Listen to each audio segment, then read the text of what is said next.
Cooperative competition. Transcendence struggles with an ideological impasse between individuals seeking higher forms of humanity through the development of cooperative systems, and those believing that our present systems rooted in competition are ideal. The inherent advantages argued for either arrangement often reflect individual preference within the moment, but a dogmatic approach to either fails to develop validity because of their belief that we must have one or the other. We already understand that values and systems that encourage cooperation and competition are not mutually exclusive. Embracing cooperation as the foundation of transcendent spiritual philosophy isn't an attempt to eliminate competition, but it is a reassessment of its value in governing our relationships through law and system. This view is incorrect and a misunderstanding of the relational universe we inhabit. Developing cooperative systems in alignment with the single truth allows for the expansion of competitive systems of outcomes and merit, while at the same time ensuring pathways of security and agency for those who prefer alternative frameworks of being. Here we explore why radical cooperation is the most effective method of encouraging individual and collective development, while noting how competition can play a role in society that doesn't trap the individual within the frameworks of access and agency they were born into. Before we dive into framing the meaning we give to competition in a cooperative society, it's best to define what our objectives are not. Self-actualization in the age of crisis is not a quest for equality of outcomes. Organizing our systems to produce equal outcomes for individuals is out of alignment with the single truth. In a universe of perpetual change, whatever is understood as equal within the immediate present will certainly not be considered equal in future time experiences. The provision of equality of outcomes through systems requires all aspects of the structure to perform according to predictions. It places the security of those inhabiting the system at significant risk of cascading failures due to technological or process disruption from within the organization and outside of it. Equality of outcomes contradicts core elements of individual actualization, such as the active soulcraft of developing habits and practices that create intrapersonal meaning. No system we create will be able to adequately compensate for the disparity in outputs between the novice and the master, nor should it. To claim a vision of humanity without distinction between those willing to make the sacrifices necessary to achieve expertise and those who have not yet committed is willful ignorance that attempts to resist the relational universe. Hierarchies of competency will continue to exist because they are simply an expression of long event chains of focus and energy directed toward a single direction. With that said, our present arrangements do not support equity in the development of competency, as they actively exclude groups from access and agency within the world. Our recognition that each exists in unique conscious coordinates within a shared, perpetual, and immediate present provides an understanding of the radical uniqueness of all. Equality of outcomes for the collective is unfeasible because it dismisses our ongoing journey of individual actualization. Politically, crafting a world of absolute outcomes creates information ecosystems that reduce imagination and experimentation. It also restricts our ability to explore alternative methods of working and living, placing arbitrary restrictions on infinite human potential. With all of this said, we should note that the rejection of equality of outcomes is not in any way contradictory to creating a higher floor of cooperative social protections, quite the opposite. The most basic need of individual actualization is security. Security is not an outcome of our efforts. It is a precursor to the imaginative action that cooperative competition inspires. Genuine cooperative competition within society requires that all who wish to participate have the opportunity and access necessary to do so. Anything less is just varying degrees of competitive hierarchies that limit our individual and collective potential. Leveraging the power of political technologies, such as the city, state, and nation, to develop secure and fearless individuals, also requires us to reconsider our process for rewarding innovation. Specifically, how do we judge the best outcomes put forth by individuals and groups in a society where all possess the freedom, access, and agency to innovate? In a systemically actualized society, competition within markets of exchange becomes fiercer than any present arrangements. We organize ourselves so that failing in our attempts to experiment and innovate does not risk individual security and well-being. If individuals or groups experiment and fail, there is little, if any, risk to their personhood, and therefore they possess the ability to try again in a new direction as quickly as possible. This de-risking of our experimentalism creates contests of ideas, where the primary criterion for evaluating new solutions is the best possible alignment with the needs and vision of the moment. As more individuals align themselves with a single truth and shape systems accordingly, the seemingly insurmountable hurdle of colonialism we have inherited will erode at scale. Although many innovations arise that improve established practices and procedures, advancements on the horizon will require us to reimagine the operations of entire verticals. Given the inevitability of rapid and frequent sector disruption, we must also consider how to best navigate the justification of what we embrace and what we reject. To do this, we must ignore the promoters and dogmas of the free markets that claim salvation in the systems drawing us to crisis.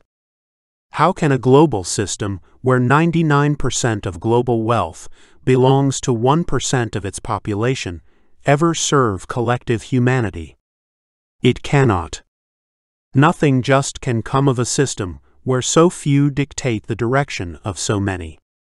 Today there exists no truly free markets. Cooperative competition changes this for the benefit of all. Now we consider how cooperative competition fills gaps in our systems of progress more effectively than our present arrangements. Earlier, we explored how the expansion of public ownership of specific verticals helps raise the human condition for all.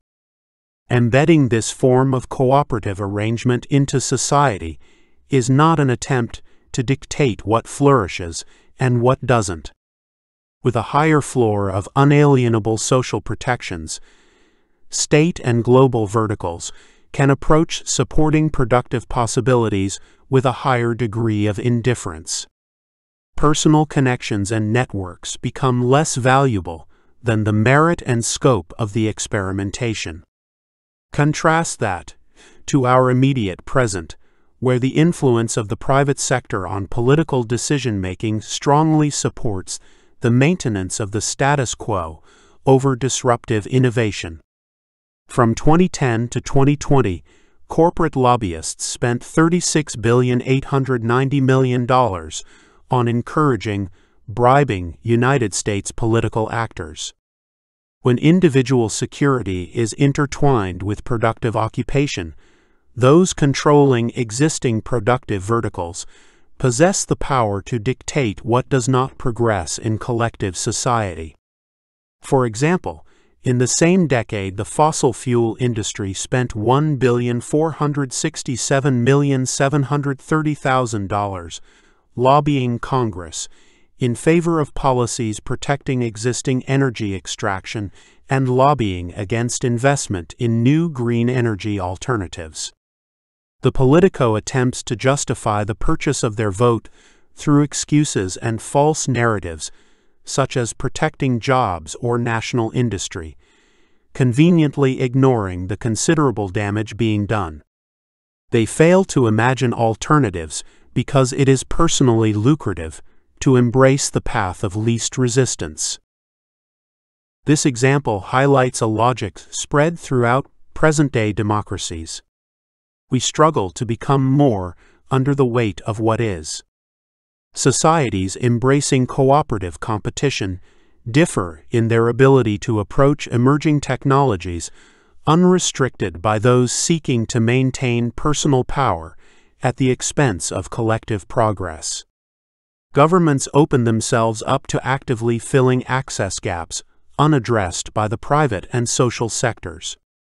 They extend credit, technology, knowledge, and talent under frameworks of law that force a more agnostic and equitable approach to supporting innovation. Infusing the ethos of cooperative competition into our systems creates new pathways to opportunity that rejects the two most popular national models of economic governance available today: the top-down imposition of economic direction imposed by China and the laissez-faire regulation of businesses popular in the United States. When we organize the state to support higher degrees of cooperative competition, we do so in a decentralized and pluralistic way, encouraging participation and experimentation within a wide variety of productive verticals of society. In 2019, I ran for state assembly in my home state of New Jersey. A central theme in my campaign platform was infusing state and local institutions with knowledge economy principles and practice. This included frameworks of statewide system development designed to help small and medium-sized businesses infuse a more cooperative form of competition in their practices and insulate themselves from present and future disruptions. The plan included creating the platforms and pathways necessary to pool resources, people, and ideas while still competing on overall value delivery and service. Consider the following example. Within a 5-mile radius of my residence at the time were 15 pizza shops, each operating independently. Imagine an easy-to-use purchasing collaboration platform where these shops could pool resources to purchase basic ingredients such as sauces, flour, yeast, cheese, and more as a single unit. Each participating shop now leverages the bargaining power of all 15 in negotiating price points for their standard material costs, the net benefits of which are passed back to the owners who would now enjoy lower operating costs, freeing cash for staff and experimental growth. Their determining factor of favoritism would still be who makes the best pizza, but each would benefit from more liquidity, which could be shared amongst owners and the team. This type of cooperative exercise leverages the power of the state to organize individuals and groups in ways that are unlikely to occur through the standard operational and competitive frameworks present today. Drawing from our understanding of inhabiting an informational universe experienced through relationships, we focus on creating strategic opportunities for cooperation within competitive models to encourage innovation.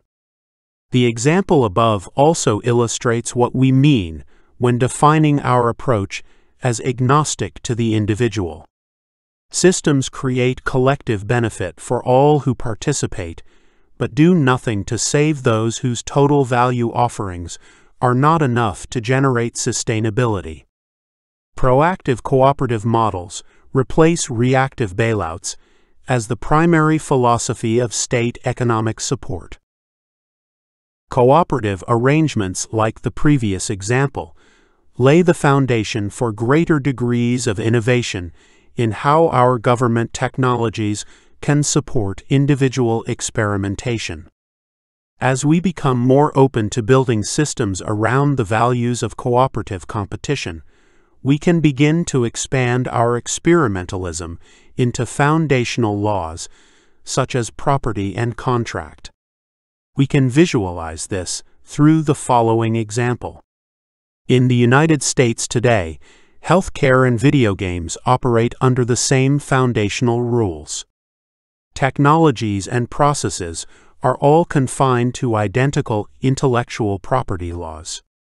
Creators own these innovations for extended time periods, and no others have access, even in the case of healthcare, where the majority of innovation begins through the public funding of university research initiatives. This model of operation contains several flaws.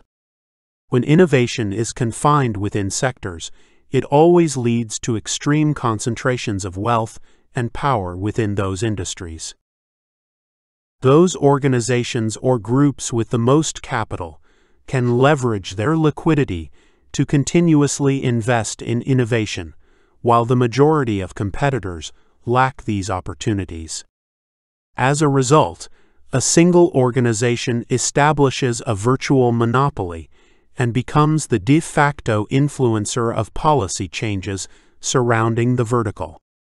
Once this monopoly is established, the focus turns from expansive innovation to financialization, and our best companies become rent seekers as they mature. Considering the video game industry, we may say this is an acceptable model. Entertainment is so varied and dependent on individual imagination that even a small independent studio can produce a product that achieves viral popularity. The question then becomes, does it make sense to apply the same theory of legal governance to our medical industries as we do for entertainment? If our primary concern is humanity's collective well-being and progress, the answer is no. The alternative is to rewrite property and contract laws to be vertical specific, redefining access to resources and technology based on the direction of our focus and energy. How we frame this sharing of resources is flexible and can be determined by various stakeholders within the verticals to ensure that groups have opportunities to dissent from the dominant opinion. For example, we may choose to reimagine the meaning of ownership in medical verticals by eliminating technology and process patents. For both the individual and the collective, the highest possible benefit from our shared creativity is advancing our medical capabilities in all directions. Therefore, a redefinition of property specifically for these advancements furthers our shared agenda of creating a more transcendent humanity. We address the common rebuttal about the private capital that supports private drug development's post-research through several alternatives. In the case of a clear innovator, we might award limited-time exclusive manufacturing contracts to ensure that their costs are recouped. Alternatively, societies may decide that the costs of supporting said development should be socialized alongside access, whether paid retrospectively after successful completion or proactively to trusted groups and organizations.